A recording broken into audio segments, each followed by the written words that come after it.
Hello and welcome to Cleopatra. I'm Christy Vana.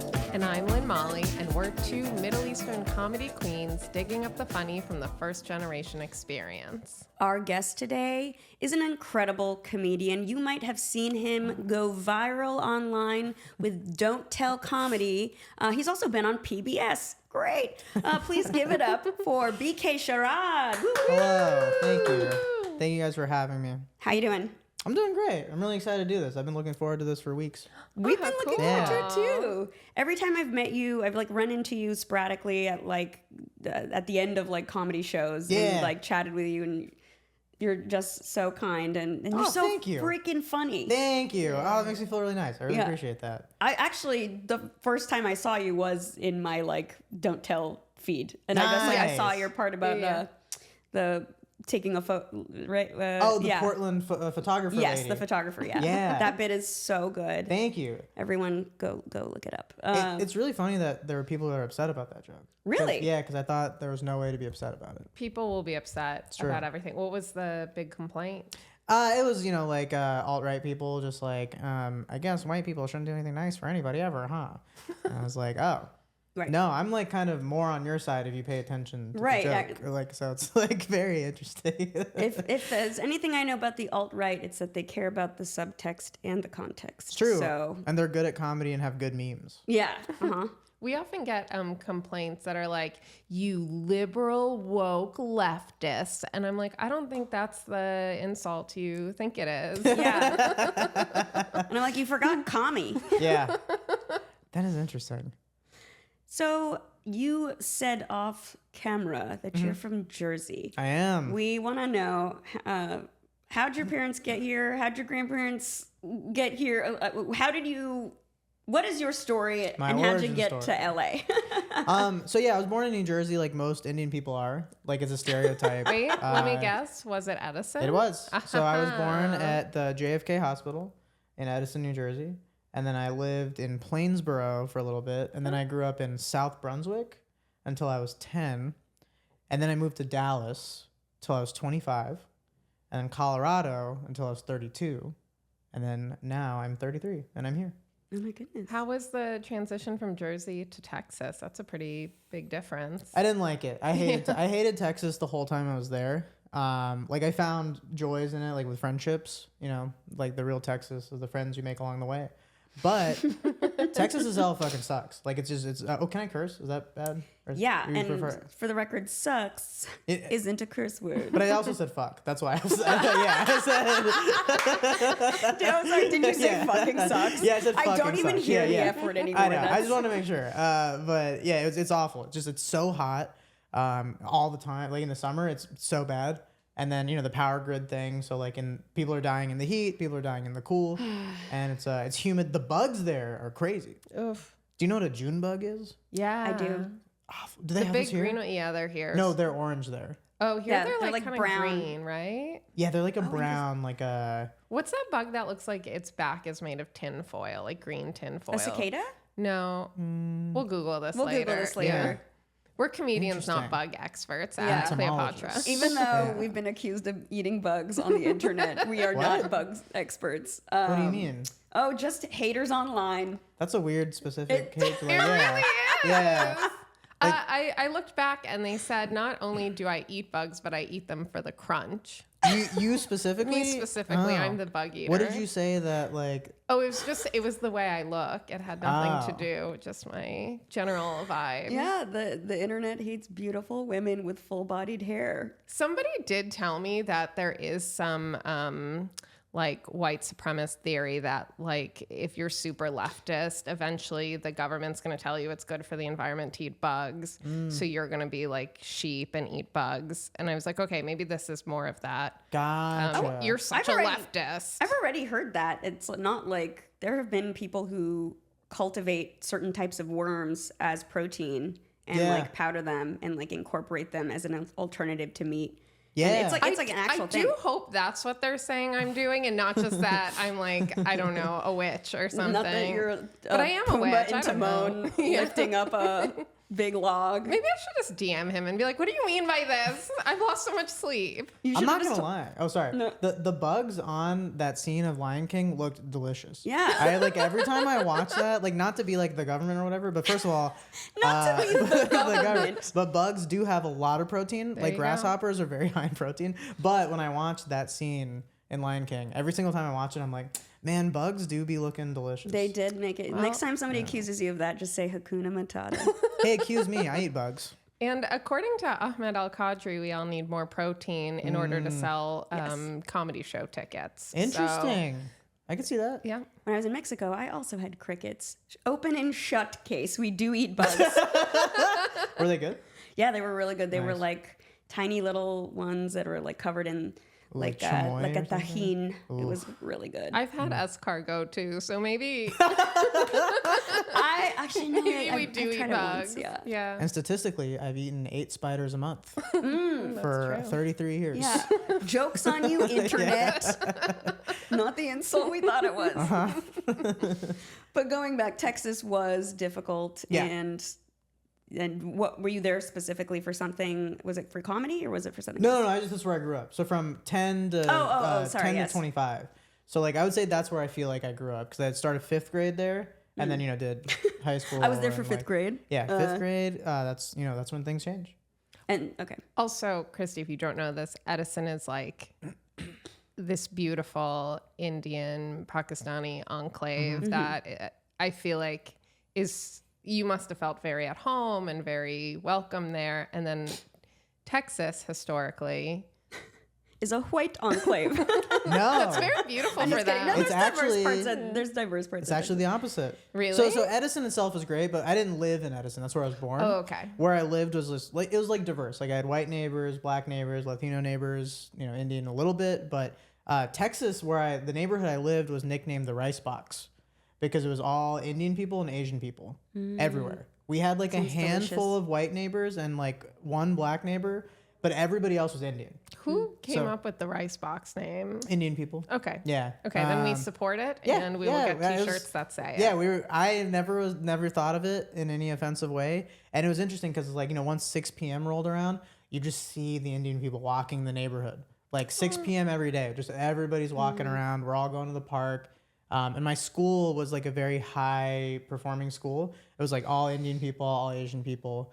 I never really thought about being Indian until I got to Texas, because like I had Indian friends in New Jersey, but I never felt like any type of way about it. But in Texas, like Indian people were all doing like similar things.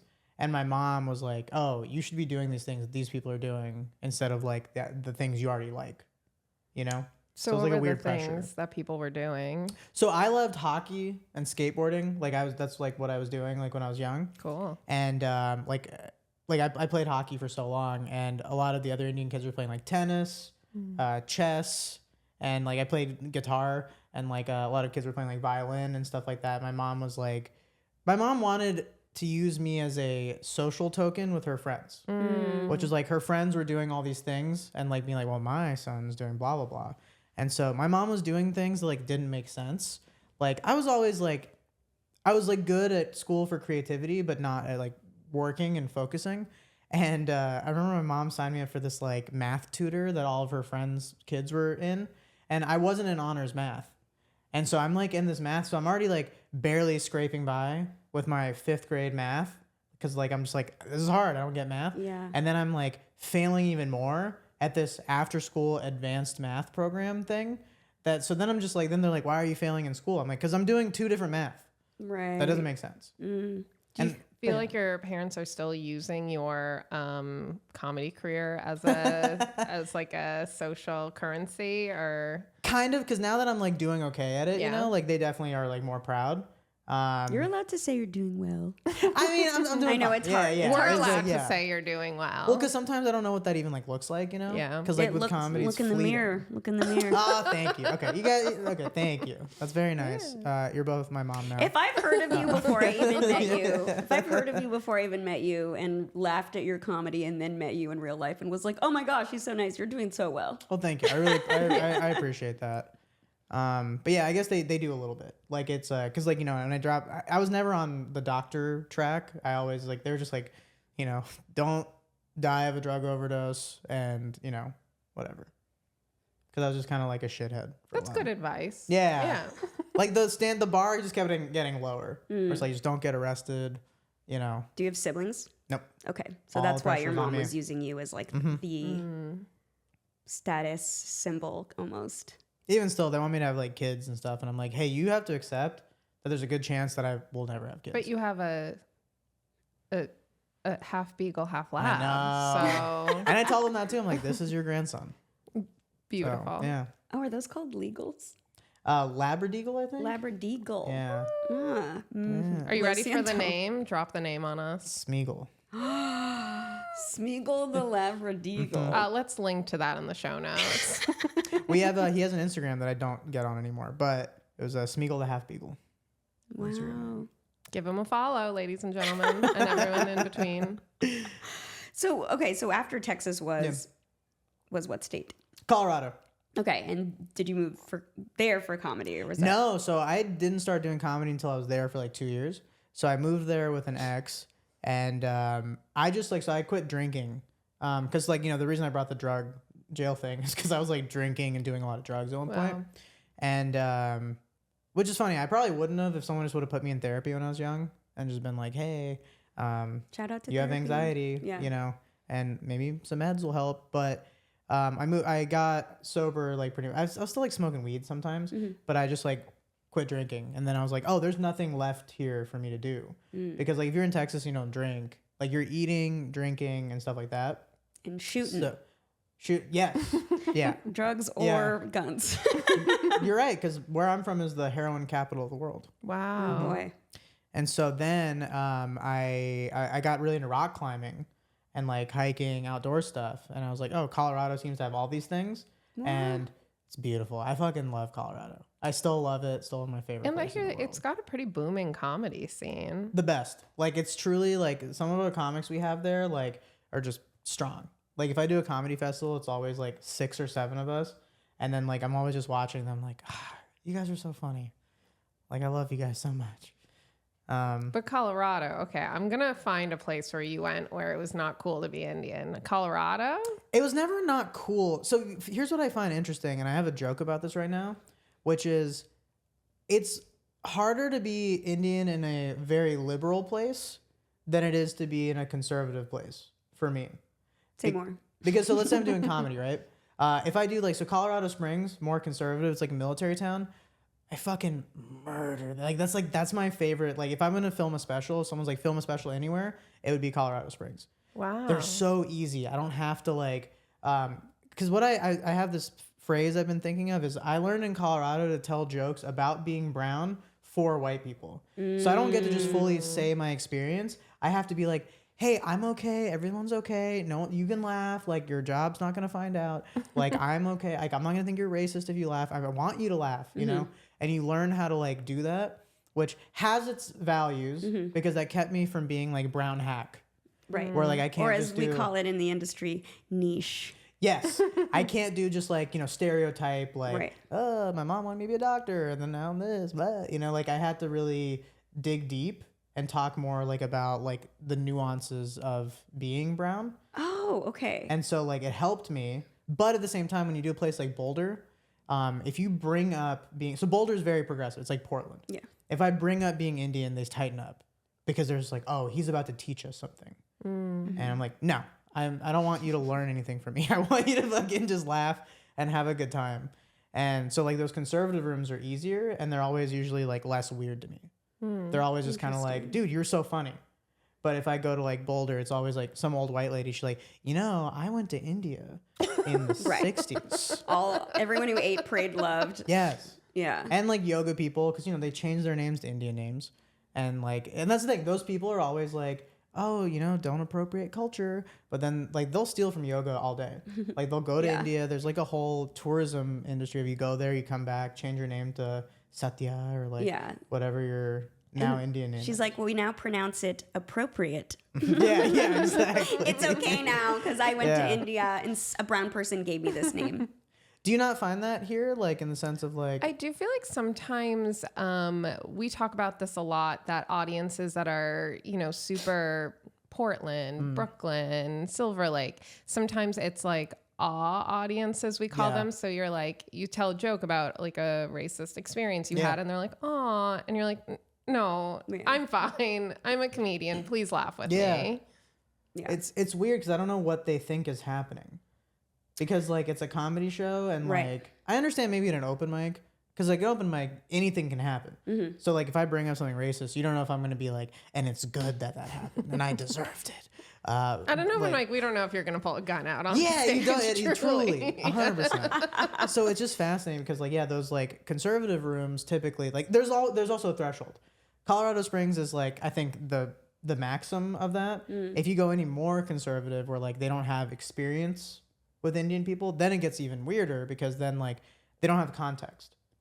You know? So, okay, so you're saying there's a sweet spot for conservatives because if they're too conservative, then they're like, I don't even want to see a brown mouth talking. 100%. Because the people in the Springs, they're not racist. They just typically don't like have a lot of Indian people or brown people around them, but they're not like mean. Like if you're nice to them, they're nice to you kind of thing. Okay. But honestly, like, those rooms have always been very friendly. I haven't performed in the middle of America except for Chicago because I'm afraid to say the word Muslim in front of a room full of white people. But I don't know, maybe I need to get over that. I think it also depends because like being Indian also like I kind of fly under the radar, I feel like a little bit. There's not really any like like I can't like, you know, Indian racism is different. Like I'd say like the racism my experience always like, you know, Apu stuff, obviously. Worshipping cows, I guess, but that's not even really like bad. And then that we're smart. Like, I don't know. There's not really like, you nailed me down. Yeah. So I do think there's certain places that it would be unsafe. Yeah. Or sometimes just not fun. Like I did like Wyoming a lot, which was never really great. I did like redeem myself later as I started to learn how to just write better jokes. I don't think I even knew Wyoming was a state until this moment, to be honest. You're not really missing anything. There's not like, because that's the other part of it too. It's like, it just depends on what you want to do. So when you live in Colorado, Wyoming's right there. So that's why we went.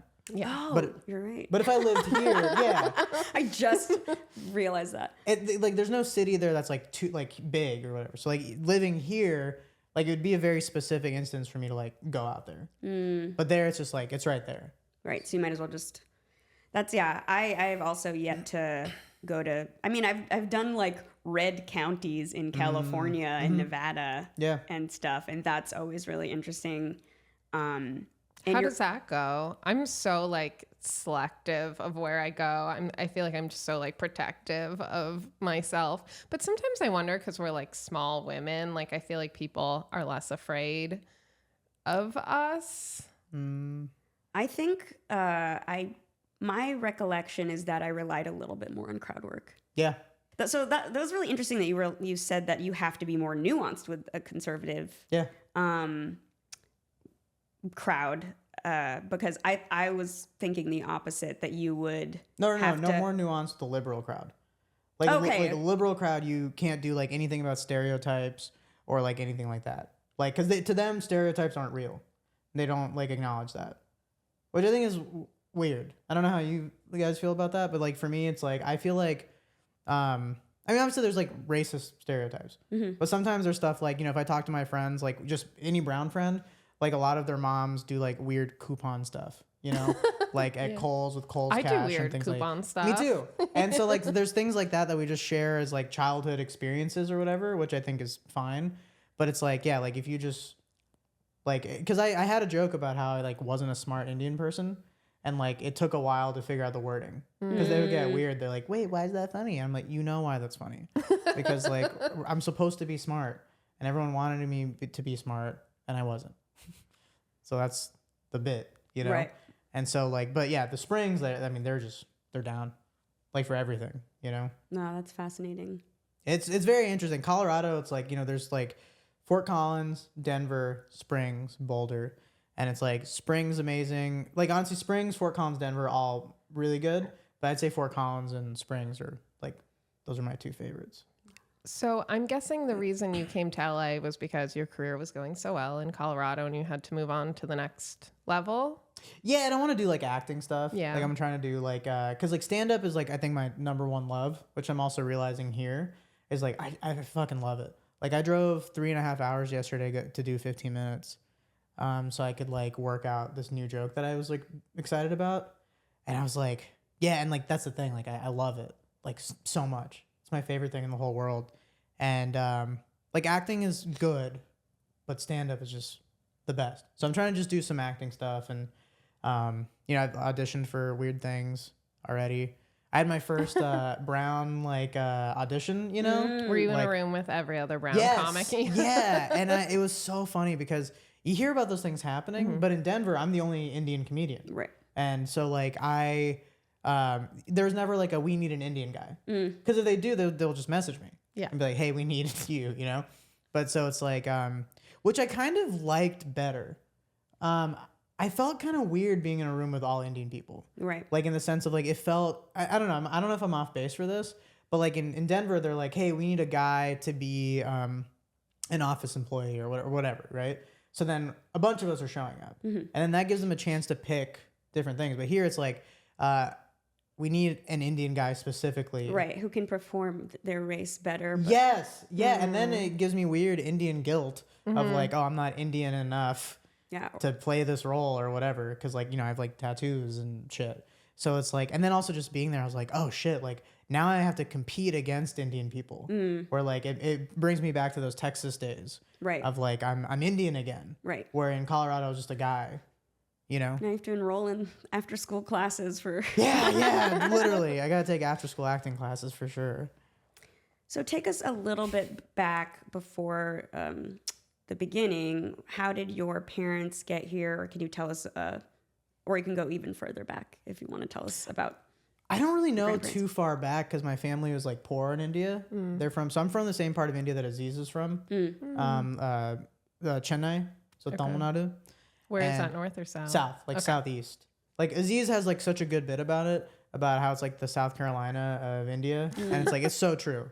Like, and he has this tag where he's like, it's not where study abroad programs are held. I'm like, yeah, no. It's like, like my aunt and uncle's house was like decent. And then next door is like huts. Yeah. You know, it's like very like villagey. It's not where the white women are eat, pray, loving. No.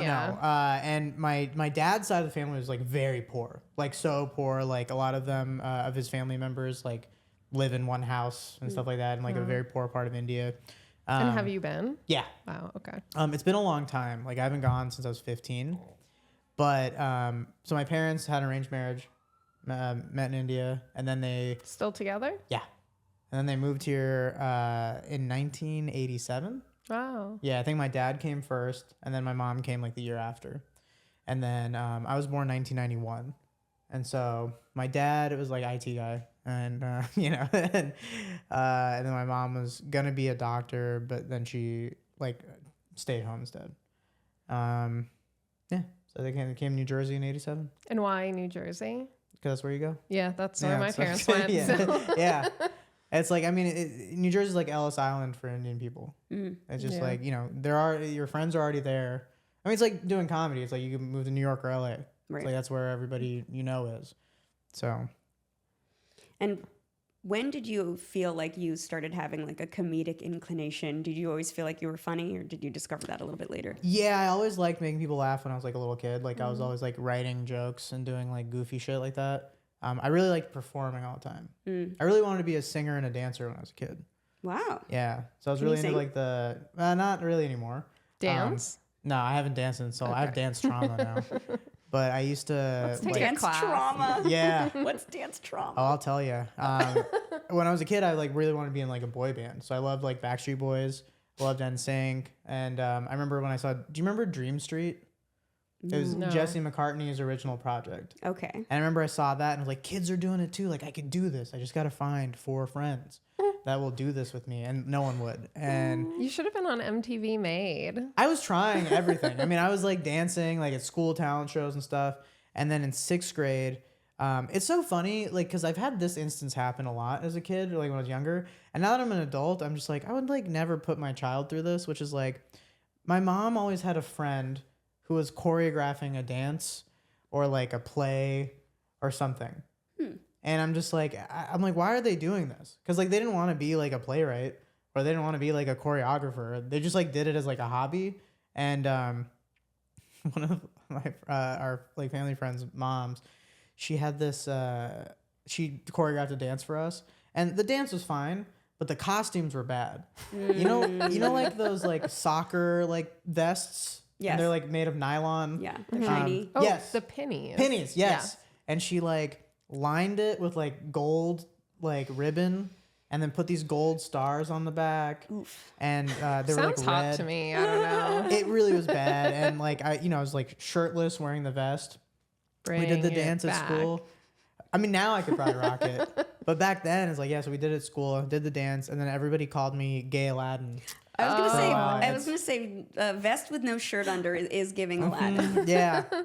And I have a joke about it now, but it's like, yeah, it's like that happened. Like people just like were making fun of me for a long time. And then I was like, oh, I don't want to do this anymore. People really don't want you to stand out growing up, because this happened to me. I was super in the arts, like dance, theater, and they always made us do, I was just talking about this, these like assemblies for the entire school. And it's like, can we leave the theater for the people who buy the tickets? Yeah. And People who enjoy it and are there deliberately. Ambush shit, like it's an open mic at a brewery or something, like, but at your school. I recently did a stand-up show to teenagers, and it really brought me back to... Really humbles you. Yeah, I was like, oh no, I'm right back at the assembly again, getting made You brought fun up of. such a good point, which I'm just like, yeah, why do they force the kids? Like, now that I'm an adult and I know how kids are, I would never be like, hey, like, unless I'm just like a piece of shit, I'm like, hey, we're gonna make the kids watch this fucking weird kid do his little dance, and then they're gonna make fun of him. And then he's going to get really funny someday. When did your parents realize that you weren't going to become a doctor, engineer, lawyer? So fast. I mean, literally high school senior year. Like I said, so high school I was just doing drugs, like a lot. Like I was doing a lot of drugs and like drinking. I was smoking weed all the time. I didn't drink as much. I was like just doing like pills. So I did a lot of like ecstasy and stuff, and I would do it at school because that was the one place that like my parents like, because if I was out and about, my parents always needed me to explain where I was, what I was doing and stuff. But if I was at school, I didn't have to explain. The perfect I'm like, yeah. ruse. Was So I'm just it like, fun to be on? oh, it rocks. Like doing ecstasy, like especially back in the day, it was before Molly. So it was like meth based or whatever. So I'm just getting work done and I'm having the best time.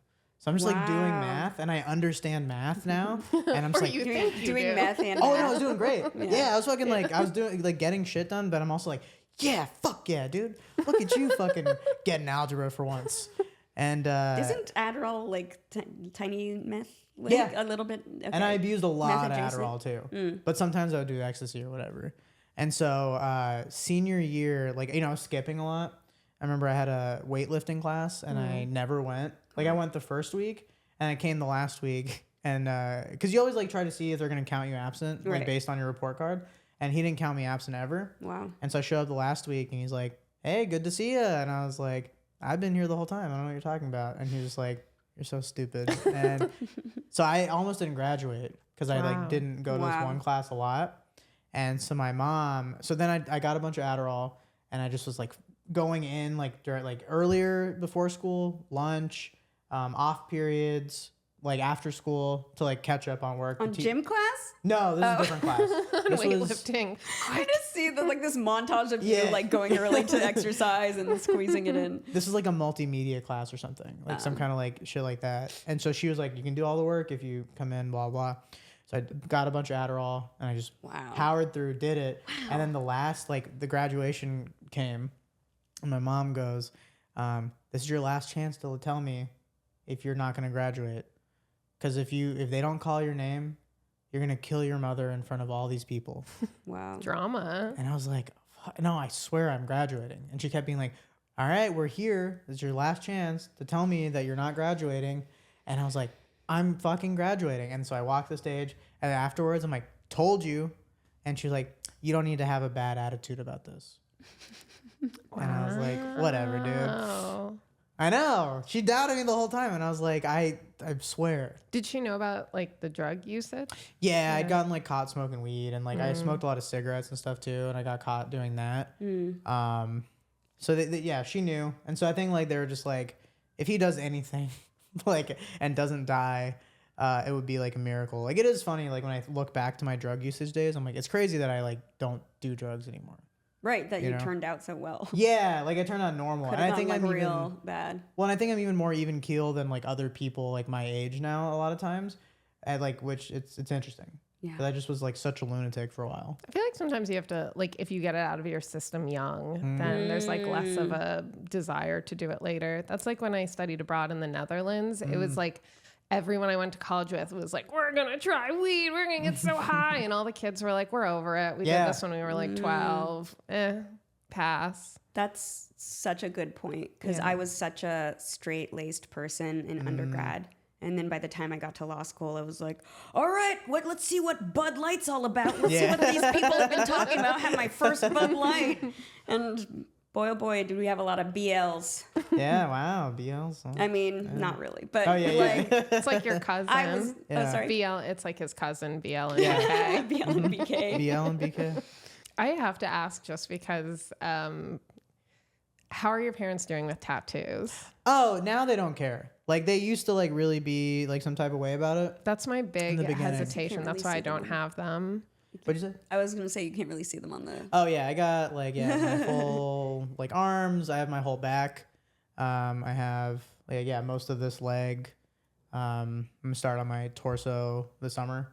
When I was a kid, I put fake tattoos on and Yeah. I came home and my dad was like, you wash that off right now. And I was like, Dad, they're fake. And he was like, right now. Like they think it's like the devil's artwork or something. Is it a religious thing? Like is it? I guess so. I don't know, but they like if they see tattoos, they like think this person is like literally, I don't know, walked off like the devil's cruise. I don't know. Yeah, the devil's cruise. It's changed like culturally, just even in the world. Like, because it used to be like, yeah, if you have tattoos, you're like a type of person. Yeah. But now it's like everybody has tattoos. Like, even one of my cousins, I was so surprised. And I was like, and I kind of like, I had like one of those moments where like she had like a tattoo on her forearm. It was like a small little panther head or something. And I was just like, oh shit, like, is that a tattoo? She was like, yeah. And I was like, man, I had to do all the legwork so like you could have this happen, you know, like I had to fucking like be looked at weird by everybody because like I have like piercings and stuff. I've always had these and like, you know, people always look at me and they're like, oh, you still have those piercings, huh? You know, like Indian aunties and uncles always love to say something like that. You just sensitized your family. Yeah, like they're like, how long do you think you're gonna have those? I'm like, till I die. And it's so funny, and that's what like I just keep wanting to be more like successful at comedy because I'm like, yeah, that's right, I did this without college and with my nose piercings and my tattoos, and it's like you doubted me. Right after high school, you were like, I don't want to go to college. Yeah, I didn't want to go, but they made me go. So they signed me up for community college. My grades were so fucking bad, I couldn't have gone into any university. So I went to community college, and I just like didn't go. Like at all, which like in hindsight I feel bad, but also like a class was like $100 I think like a semester at the community college, so it wasn't like, you know, I pissed away like 30 grand or something like that, but I just didn't go. And then I was like, I didn't want to do this, and then I got my own apartment, and then I started like selling weed for a while, and I just like partied all the time, and then I got sent to rehab.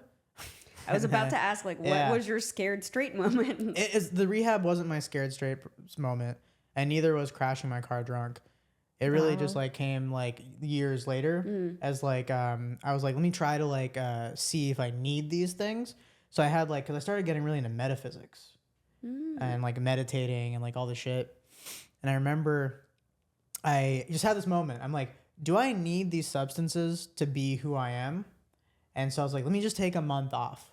And I remember I took the first month off and I felt so weird. Like I felt horrible. First 2 weeks, I was going insane. Right. Like I was just sitting there and like I'd be at a restaurant, I'd just be looking at the clock and I'd just be like looking around at people. I'm like, what am I supposed to be feeling? Like what are they feeling? What an interesting experiment. And then I just felt very like alone, Yeah. like in just this room. And then the month went by and then I like got high again, smoked again or whatever. And then I was like, I don't know. It's not like, I feel weird now about this. And I slowly just kept going kind of back and forth. And then one of my exes, it was her birthday. And this was like, I think I was 22. So like 11 years ago.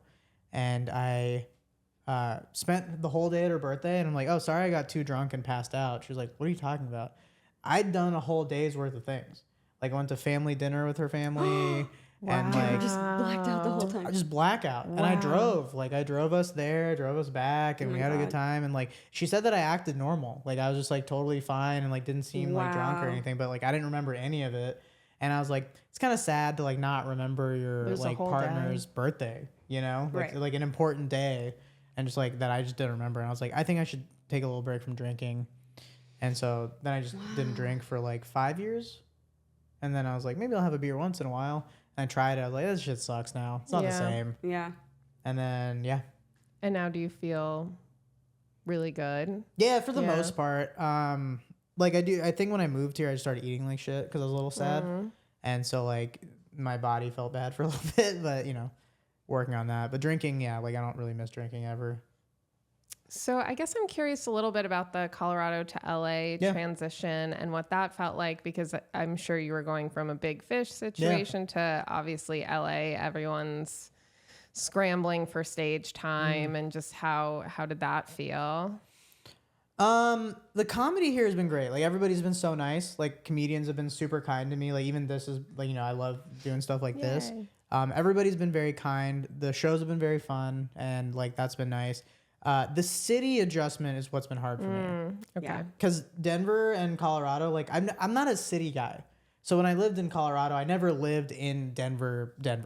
I always lived in a suburb, and I love a suburb. I like it's quiet. I've done my partying and stuff like that, and when I do shows, like it's, you know, it's overstimulating being like downtown or wherever. Oh my gosh, yeah. And I love the reprieve of going to like a quiet place, walking my dog, sitting on the porch. And so here it's been hard because it's very loud. Yeah. There's a lot of like, it's kind of like I feel scared sometimes when I leave the apartment. Like, cause like there'll just be like people shitting and stuff. What neighborhood are you in? Silver Lake. Oh, okay. But like it's still compared to where I was. Yeah. It's like, cause my dog like will get diarrhea or whatever, right? And so when you're in Colorado, you're just walking out in the middle of the night and you're mad about the dog getting diarrhea. And here I'm just like, I have a flashlight, I'm looking around, making sure no one's around me and stuff like that. And, the nature here isn't as good. Like the Silver Lake is like it's neither silver nor a lake. It's not. I mean, the only thing that's silver is the barbed wire fence around it. Right, and like it's a reservoir too. I know, and it's crazy because like the barbed wire around it, like the lake is gonna run away, and they're like, the lake's in prison doing time. Yeah, it's really dystopian. We can't have nice things in LA. You really can't. And there's other beautiful place when you leave or whatever, but it's also the traffic here is so bad. So if I'm like, I want to clear my head, I don't want to sit in traffic for an hour to go like journal by the beach or whatever.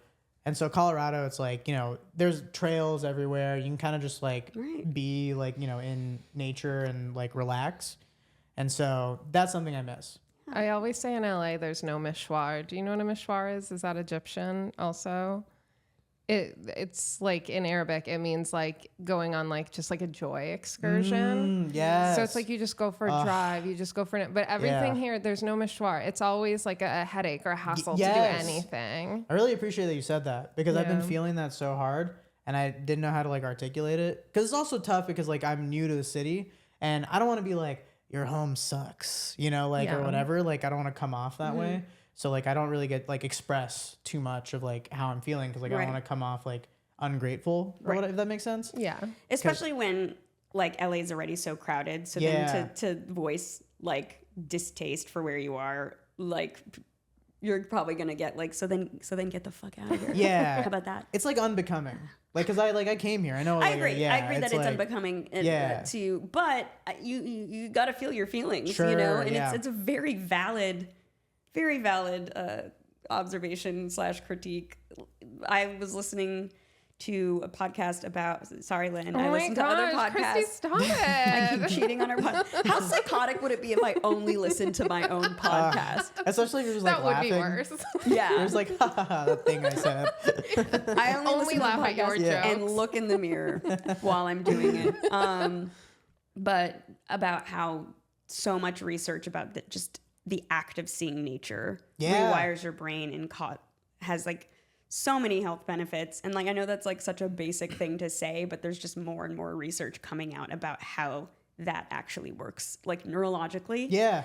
And so of course you're going to feel so frazzled and so displaced. Especially being like sober. Because like in my drinking days, I think I would have really thrived a little like harder because I'm just like, oh, whatever, I'll just drink and not think about it. But it's like truly like when I lived in Fort Collins, Colorado, is like one of my favorite cities, and I really loved like riding my bike to the gym and like riding my bike around, and like I ride my bike here very reluctantly. It's scary. It's so scary. I ride a bike too. I've had a couple of times where like I'm just like, fuck. Yeah. Like there's like bike racism, you know, where it's like people assume if you're on a like, you know, you're like taking up the street and like whatever, and it's like it's not like There's relaxing. no share the road here. Sure, totally, yeah, and people here get mad. I've heard sharrows, which is like, do you know what a sharrow is? No. It's when it's like there's like a symbol on the road that says you're supposed to share the road with bikers. Yeah. I've heard it's like even more unsafe because bikers think they're like in a safe space for bikers, Sure. but it's that's not how the cars see it. Right. No, everyone here drives like really scary. Like I've already Yeah. gotten in a car accident here. Oh, I'm so no. sorry. I'm sorry. Like my second week I was here. I will say the first 2 years of LA will test you like nothing Sure. else. I had Yeah. a really hard transition here because I came from the East Coast. I Yeah. moved from Boston and I was like a walker and a public transportation Yeah. taker. And it really threw me. Yeah, it's interesting. Like also like there's a lot of trash everywhere, which like I find interesting because like when I lived in Texas and like, you know, I went to jail like twice, they make you do community service where you clean up trash. Is that just not like a thing here? I'm not familiar with the correctional.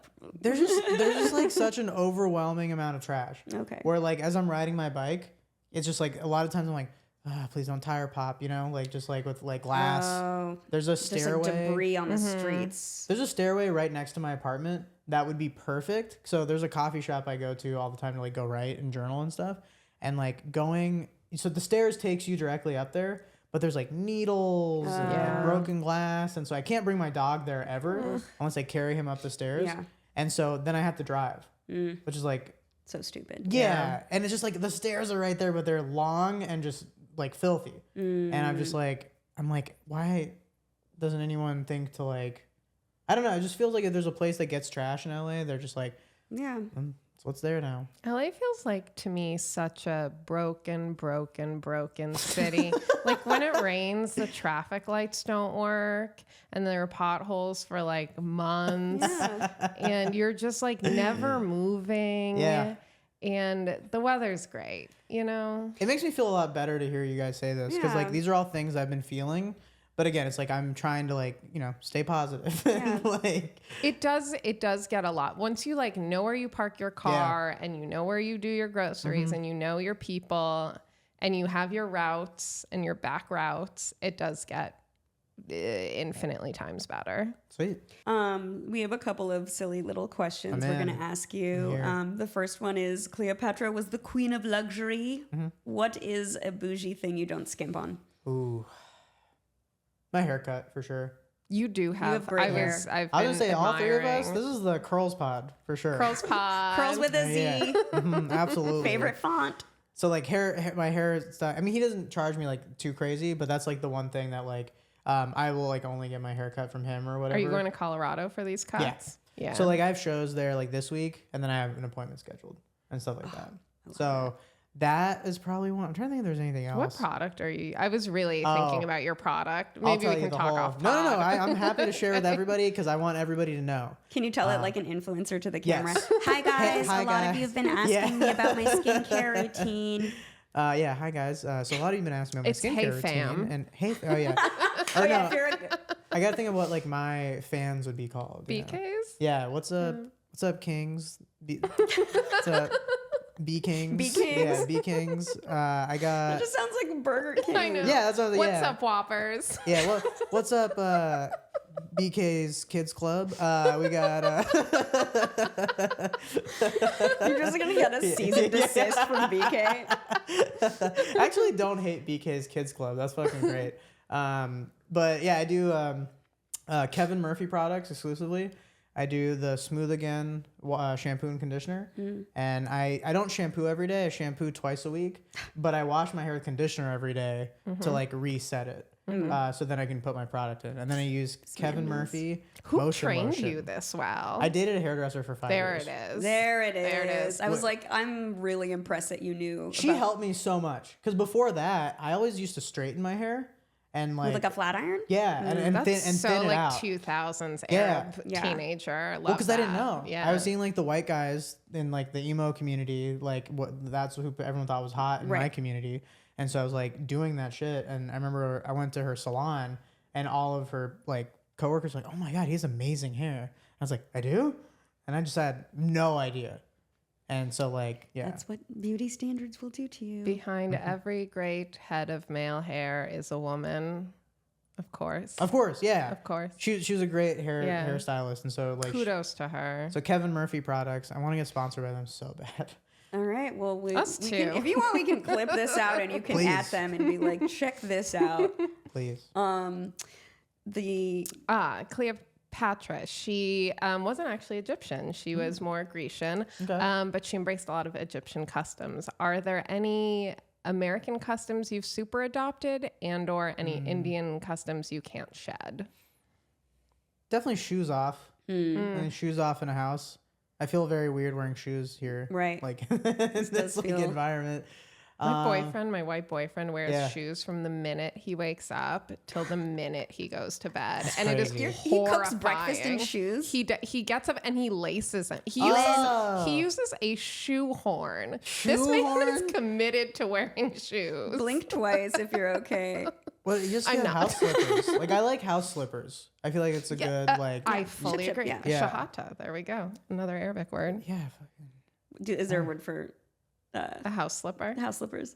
Because sandals are just chepples, and that's I think Chepples. that's what Chepples, my mom. okay. Yeah, my mom would be like Look, chepples. I'm just in my ship and my shmata. Yeah. That's like I think it's the Yiddish word for like the house dress. Yeah.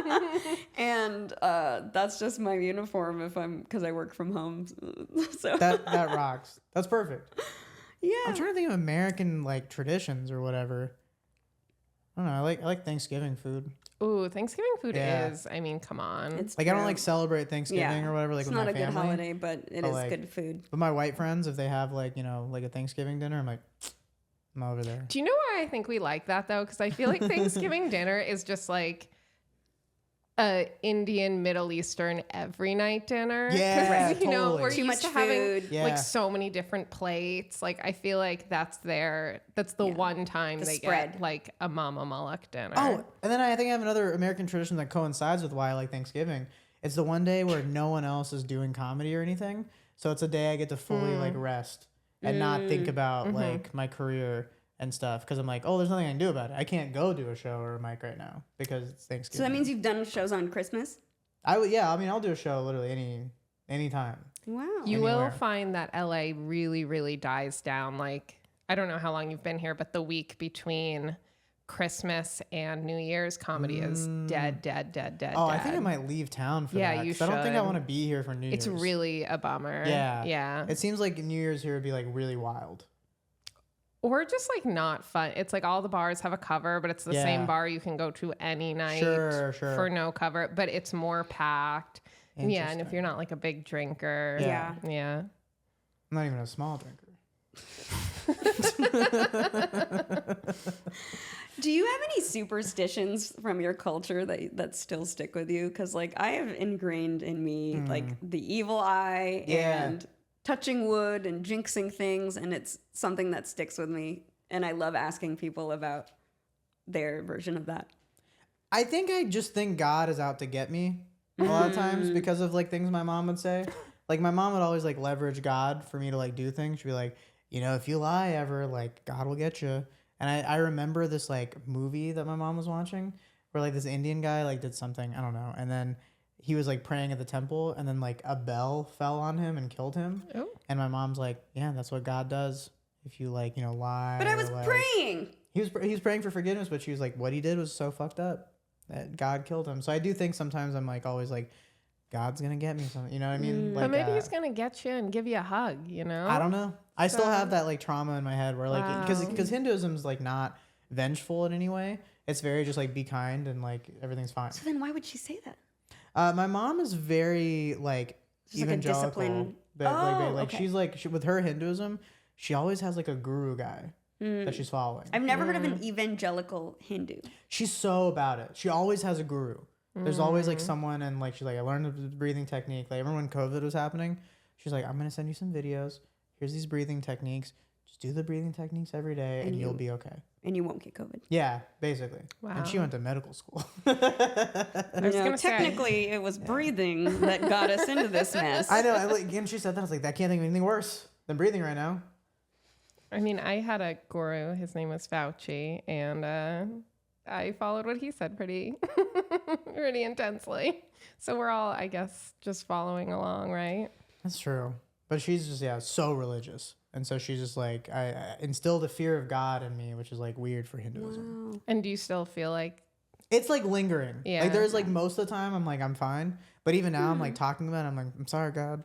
Please. Wow. Don't be mad. That's so interesting because everyone I've ever met who has had a Hindu background is usually more like, yeah, man, the universe, like, and the gods, and it's much less vengeful, as you said. And She's taking the Catholic approach. She is. Because my mom is also very anxious and very guilt-ridden. So she's like, from a young age, like, like... programmed you to do the same. Like sex. She's like, if you have sex, you'll get AIDS. Like, until you're married. Like, I don't know how that works. Like, somehow, like your body knows that when you're having sex when you're married versus, like, before. And so it was just like, oh, fuck. Wow. And so, like, growing up in high school, I was, like, so... Like, I would have... Like, the first time I had sex, I remember I was just like, oh, fuck, what have I done? Like, what's going to happen to me? No. And, like... You basically are Catholic. Oh, yeah, for sure. I identify more with, like, Catholic people of, like, that guilt than, like, Hindu people. Right. Like, for sure. Not even close. That makes a lot of sense. Very fear-based. Is it part of your desire or mission in life to develop a better relationship with God or spirituality? Or is that just something you're like, I'll deal with it as a, need to know basis, and it's not? I do want to develop a better, like, probably with spirituality.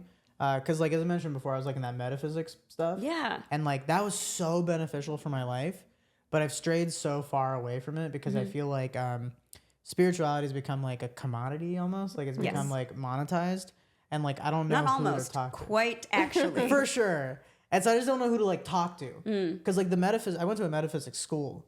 And I loved it because it was very strict. Okay. And it was very just, like you have to do exercises and stuff like. It's very hard. What I'm sorry, but what is a metaphysics school and what does that entail? So it's like so they teach you like about like the universe and like meditating and like you're reading stuff and you're doing like, so every day there's exercises, like you stare at a candle for 10 minutes and you make a tick mark every time you have a thought, and you're just like, it was very good work, and it was hard. So like, cause sometimes I would go in and be like, I feel really anxious. Like, well, did you do your thing? I was like, no. And they're like, I don't tell you. And it like helped. And I feel like spirituality now is very, blamey, if that makes sense. It's very like, other people have wronged me, and so I'm coping with the spiritualness of this, and like not as much like self accountability. You know what I mean? And like everyone's just mad at each other, and then using spirituality as this like explanation and tool. Like I see like people post this quote all the time, and this is like, I always know that this person's gonna be like unwell to deal with. Is the do no harm but take no shit. Which is like, it's like, to me, that mantra is very like, hey, there's going to be a threshold where I will get to be mean to you for like how I'm feeling. What a spiritual way to say, don't start none, won't be none. That's literally it. It's like, yeah, it's just like, and it's just very fascinating. Like I see like things like that a lot online. It's like a lot of quotes, like usually. And it's like not as much like of a practice, you know? And there's also weird parts of it now. Where it's like people like post time lapses of them like meditating and stuff like that. And so I feel like kind of like gross about spirituality right now. There is an aspect of performance of it. Yes. Yeah. That's exactly the word. And then if I see like a dude online doing stuff like that, I'm like 99% of the time I think that guy's like a rapist. What? I was going to ask, do you have a controversial opinion? But That's not even my controversial opinion. I just do think if I see like some spiritual guy and he's like talking about like twin flames and shit like that, like on like okay, because TikTok, like all the sex cults. Yes. Okay. I always like think that guy is always like Keith problematic. Raniere, twin flamey. Yeah, like Russell Brand kind of shit. Like, you know, like I highly feel like if I see some guy and he's like, here's how you're going to find your twin flame or whatever, it's just like he is reading a book on like how to like manipulate women. Yes. So that's I guess I should. Yeah. So that's what I mean by that. Right. Yeah, it's not even my controversial take. I remember I saw that question on the thing. Should I pivot? Does your controversial take have nothing to do with spirituality? Yeah. Okay. I have one more like follow up about spirituality. Yeah. With the whole metaphysics thing, I was just wondering, like, what is something you learned from that class that like changed your perspective about how you see yourself and move in the world? I think it definitely taught me that I'm capable of doing more than like I do. Like in the sense of like, if you like, cause I remember like I used to like, I was like, I don't have time. But the more I was doing all this stuff, like you're like meditate, cause it's really hard. And it's like very like, cause the first couple exercises, like the first one's like, you just look at yourself in the mirror for 10 minutes. Oh. And it's fucking done. Horrifying. Like I can't even imagine doing that now. And like all these things led to like, cause I was like, I can't do this. Like, no, you can do it. If you want to take time to do it, you'll do it.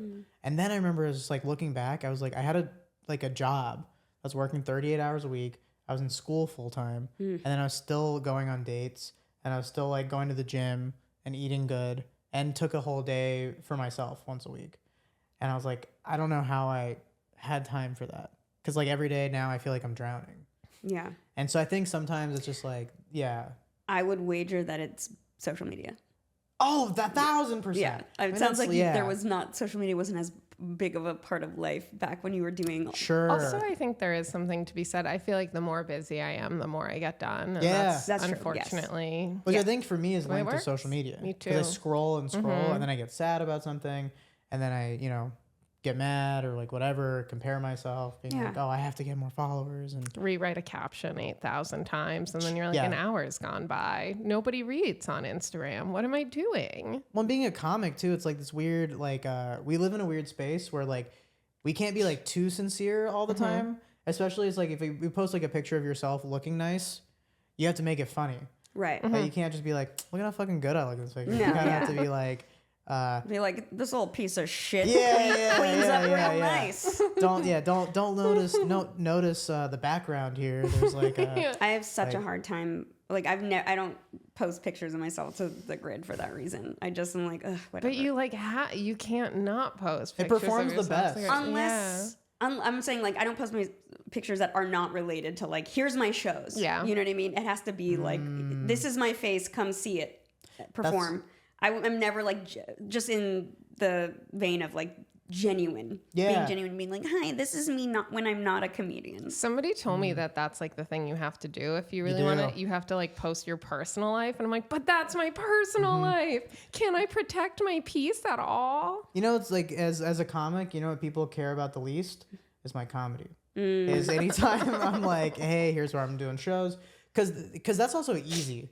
Because if let's say you post a flyer of me or whatever, that's easy to share because I'm like, oh, that's where I'm going to be or whatever. Yeah. But like, it takes like vulnerability and like a personability to be like, hey, here's some pictures of me, here's what I'm up to, and stuff like that. And because I think the direction stand-up is going is like, I think stand-up's kind of dying in the sense of stand-up alone. I think people jokes, now like set a punch. People like a person. So let's say they like us, like one of us, like they will consume our podcast, will consume all these other things, and that's why the personal stuff works. Because all the comics I love, I'm like, oh, they like a band that I like. They have this dog. Like they're just relatable. Right. And that also coincides with like the rise of a personal brand. Yeah. I've noticed I get way more likes when I post a picture of like, it's me and my boyfriend's anniversary over like, I got Netflix as a joke. Yeah. And I'm like, anyone can be in a relationship. Do not reward this.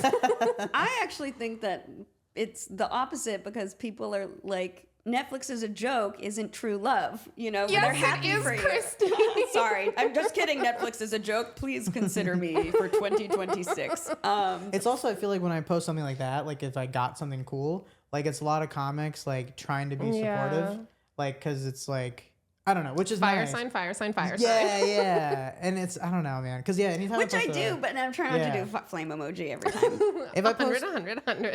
if I post a selfie, that always gets the best. It's like there's nothing that gets higher than like so close to your face. Yeah. They really want it close to your face. that. They like, or like, because I like fashion stuff. So if I post like a cool outfit or something like that.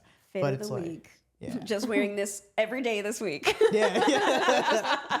but like anytime I post about stand up, like if I'm like, hey, I'm headlining this comedy club, which to me I'm like, this is a huge deal. Right?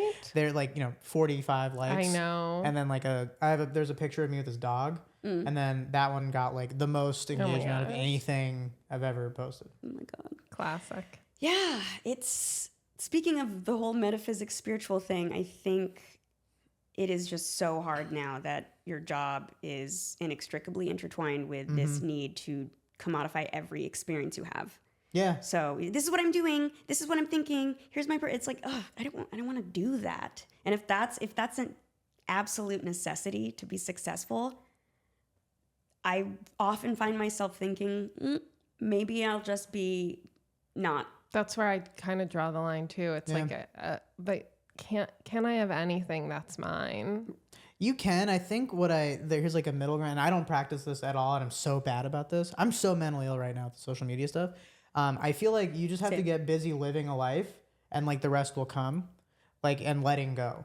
Because sometimes with like comedy, it feels like we're very just like, come on, please, and you like, we're all like so procedural. Where it's like, if you want to gain muscle, you're like, I follow this program. Right. So with stand-up, it's so uncertain and vague and random that we want to feel like we're in control of any sort of anything, and we're not, because like our religion now is the algorithm of like, please, like grace me today, like I've sacrificed for you, my Lord, please. And like, you'll post a reel on TikTok and it'll get 50 likes, and you'll post on Instagram and it'll go viral, and you don't know why, and you just have to keep feeding it and stuff. The and algorithm works in mysterious ways. it really does. And that's why I think you just have to like, and again, I'm not doing this even a little bit right now, and I should, which is just doing stuff that's fun, living a life, enjoying that. Right. And not for the purpose of other people's consumption. 100%. Just do it because like, do you like surfing? Go surfing. Right. And like, and then maybe later you film something or whatever. But it's just like, we're all just like, we're all insane because it's just, we're always just thinking about like that shit, I'm working up the strength to post a squatting video. That's I support this. Thank you. Where you like stay in a house that you're not supposed to live in? No, squatting isn't like it. Hey guys, don't tell anyone. But I'm in this house. Hey guys, the landlord said I had to leave, but squatters' rights, and I'm gonna be What here. if I'm squatting while squatting? That's Think about that. Oh, that's a good idea. Let's go location scouting in DTLA. Squatters Squared, our new reality show where we do workouts in abandoned. Why isn't that a reality show? Okay, what is your controversial opinion? Oh, I'm excited. I think that animal shelters shouldn't be a thing. Whoa. Yeah. Say more. So maybe not all animal shelters. I think kill shelters for sure should not be a thing. Yeah. I really hate this whole idea that it's just like, hey, we captured this dog, and if you don't take it, we're gonna kill it. I think that's crazy. And I just like growing up, or like going to India, there's street dogs. There's all these countries that have street dogs that like they tag. Street dogs seem happy. They love it, and yeah, I mean, because they always like, especially TikTok. There's a whole like career. They love it. I talk to them. Yeah. They do. They're like running around. Yeah. People are throwing them scraps. And they have their own Could be infrastructure. worse. They're like, that's the street. They don't go on. And then we, in turn, like, we don't go on that street. That's where the dogs are. And it's like, because I feel like it's also creating weird shit. Because like I'm on TikTok, right? And I'm seeing these weird, like, I think these are like the true sociopaths of the world are people who film dog rescue content. Where like they're like, oh, here's what I'm gonna do today. I know a dog that's been here for 3 years, and then you go film the dog's like, look sad, and then you put like some weird dialogue to it. It's like, hi, my name's Daphne, and I've been here for 3 years. Yeah. Oh wow. And they do that. It's like, and I've been here for 3 years. I got rescued. Oh no, I'm back again. And it's like weird because they're like trying to guilt you into getting. Which I'm like, yes, I want to take the dog, and that fucks with me. But I'm also like, why is there not a third option? Which is like, why is the option kill the dog or someone takes it? And I'm just like, just let it go. It's like, I feel like the dog should have like have you ever seen that meme of like the spider where he's just like, if I knew my visibility would lead to my death, I would have stayed hidden. And like, that's how I feel about these dogs. It's like That's how I feel about comedy. wait, what do you mean? Just kidding. Go on. What do you No, but yeah, no, I agree, and I think that I think that if LA had stray dogs like little chihuahuas running around, we'd finally respect bikers. And I also think too, it's like if there's a stray dog and it wants to come into your house and be your dog, that's fine. I just feel like this whole weird, like, it just, I don't understand the whole, like, yeah. That's true. Other countries have a way higher threshold for. Yeah, and they have, like, they tag them and stuff, so Yeah. you know that the dog has had its rabies shots and stuff. I'm not saying that you don't do anything with the dogs and just let them fend for themselves, but I just think the option of, like, we kill it, or, like, and also even the regular shot, they're just staying in a little crate area for, like, its whole life, and I'd rather, like, it just run around and, like, live in a field or something, you know what I mean? Wow. I've never heard that before, but I love this controversial opinion. Yeah. I don't even know if I would argue that it's so controversial. I think that's very humane. I just think about, like, the dog. It's like, my dog likes to run around. I feel bad if I leave him in my apartment for too long, like, and go do a show or something and don't let him run around, you know? I was babysitting a dog once, and I brought her to my gym, and she's the type of dog that would never run away. And I remember they have this big open garage door, and I remember watching her just, like, look at it, and I could tell she was having this moment of, like, would I like being a free dog? And then, like, having this moment of, like, no, I like pillows too much. Just. Do you have any pets? No, but it is time for our final segment. We have a final segment called Dig Deep, where we ask some deep questions. The first one is Cleopatra was portrayed by Elizabeth Taylor in the 1963 film. If your life were a crossover episode of 2 TV shows or 2 films, what would it be? Who would play you? What's the log line of your life? This meets that. Yeah, I mean, probably, like, something like medieval. I really hate like the creation of buildings and, like, architecture and shit. Like, I think all this shit looks ugly. And I really love, like, all architecture? That's your controversial opinion. Have you ever been to Paris? I have, and I don't like Paris. That's a controversial opinion. They're so yes. Oh, that's true. Oh, Yeah. we're talking architecture. No, I mean, it looks pretty, but I don't want to go to a place where everyone's going to be mean to me. I can just look at pictures online. We moved to LA, so me begs to differ. You know what I like Japan architecture. Like, I really like Japan as a city too. Perfect place. Japan as a city. I knew Christy was not going to let that go. Japan as No, a city. I'm just laughing. I was just echoing like the whole what you state, like, or pointed the out. whole country of Japan as, like, a city, like that Oh, idea. okay, got like, it. yeah. I see. Wait, what was the question? What's the movie? Oh, what's the movie? Maybe, like, Lord of the Rings. I really like it also feels like there's like a greater purpose for everybody because they're all fighting together. Obviously, we have those things now, but we can't agree on a lot of things for whatever reason. But Is The Ring like the top Netflix special? I don't know how Lord of the Rings works. oh, I don't even mean comic. I just mean in the world, like, in general. Yeah. It's like there's obviously things we should all be fighting together on, but, like, we don't. And I do like in Lord of the Rings, like, everybody is together. Yeah. Like, Yeah. and, like, helping. Like, there's just it's a good friendship, stuff like that. It's an like, allegory for unionizing. It really is. I mean, it truly is. Like, you're getting all these people, like, together, like the elves, the dwarves, like hobbits, like everybody coming together. And to, my axe. Yes, exactly. Which hobbit do you or character do you identify the most with in Lord of the Rings? Wow, someone's seen the trilogy. Yeah. Sorry, I just got unexpectedly like don't talk about this too much. Because I want to be Aragorn, but I know I'm Pippin, the hobbit that fucks up and, like, causes more issues. Can you drop the actors' names for me? Because I can place that better. Viggo Viggo Mortensen. Mortensen. Got it. Versus And sorry Billy to the Boyd actor Williams? who plays. Oh, Billy Boyd, yeah. yes, Yeah. I forgot what his name. Okay. Yeah. Yeah, I think so. Yeah, I think that's. I'm trying to think if there's any other movie because all the other movies I like. Yeah, I really like. Yeah, probably Lord of the Rings. All right, crossed with nothing. Yeah. Oh, I can cross that with something else. Like you can cross over with what? Lord Because your of the- whole vibe isn't just Lord of actually, the Rings. Like no. you have like a way cooler vibe. I know what it is. It's Lord of the Rings mixed with Love Island. Whoa! So it's That's a Love spin. Island, but with medieval people. Ooh. Would watch. And who I would plays watch you? that too. See, that's the thing. There are not a lot of Indian actors that, like, you know, I can just think of the top of my head that look like me. I've been told I look like a brown Shia LaBeouf. What? Yeah, on my Don't Tell special, like a lot of the comments were like, he looks like Indian Shia LaBeouf. Does anyone else see it? Interesting. And people I either did like not see it or see it. interesting. Where are you on this?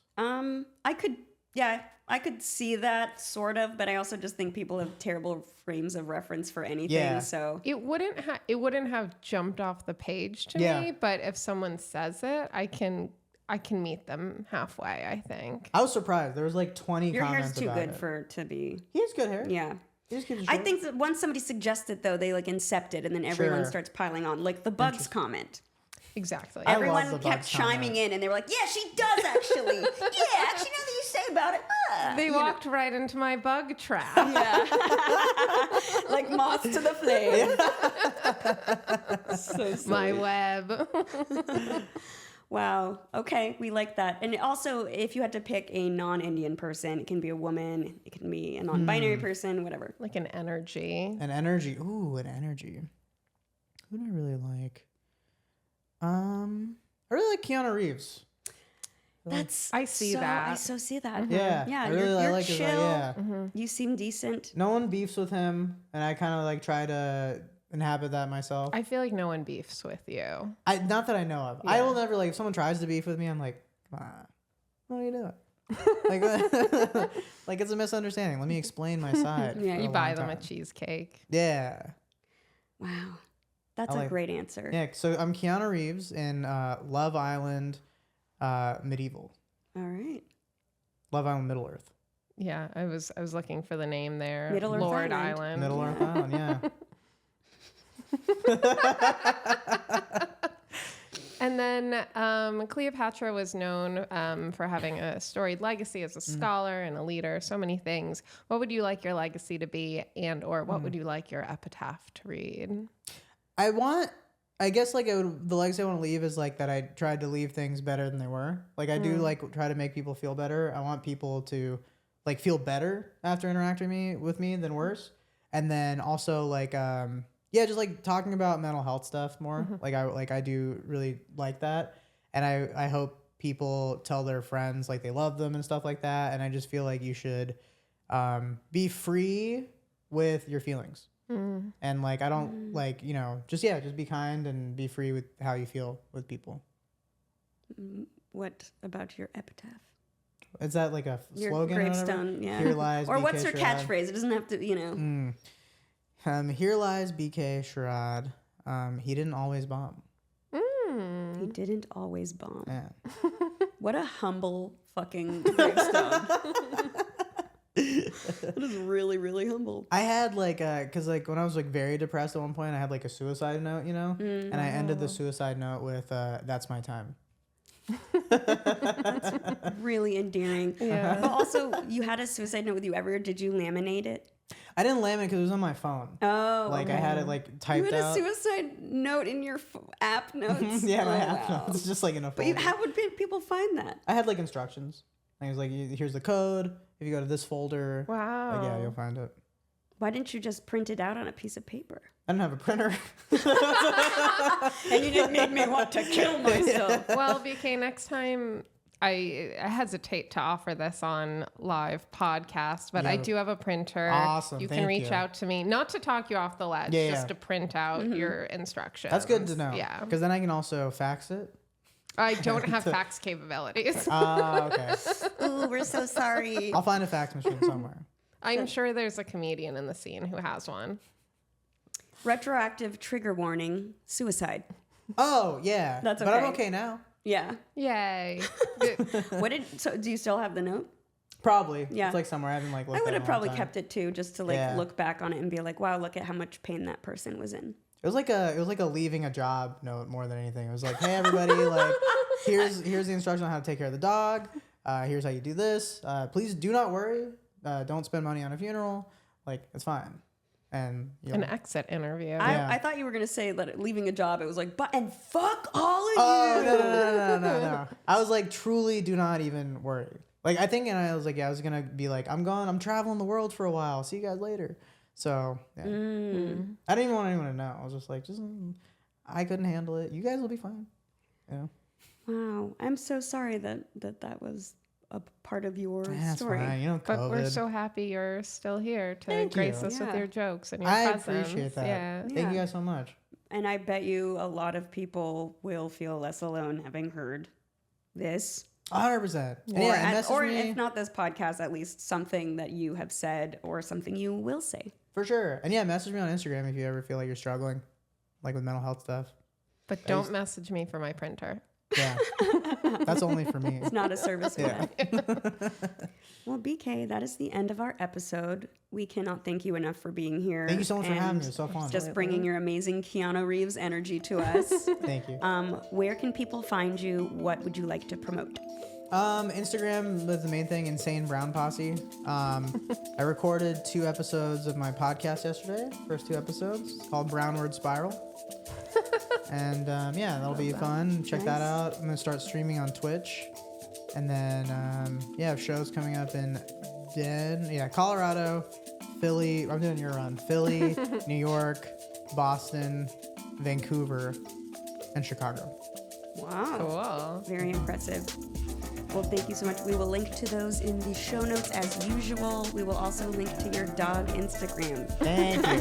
Thank you so much. That's it for us. Thank you so much for joining us. I'm Christy Bana. I'm Lynn Molly. BK Sharad. See you next time. Bye-bye.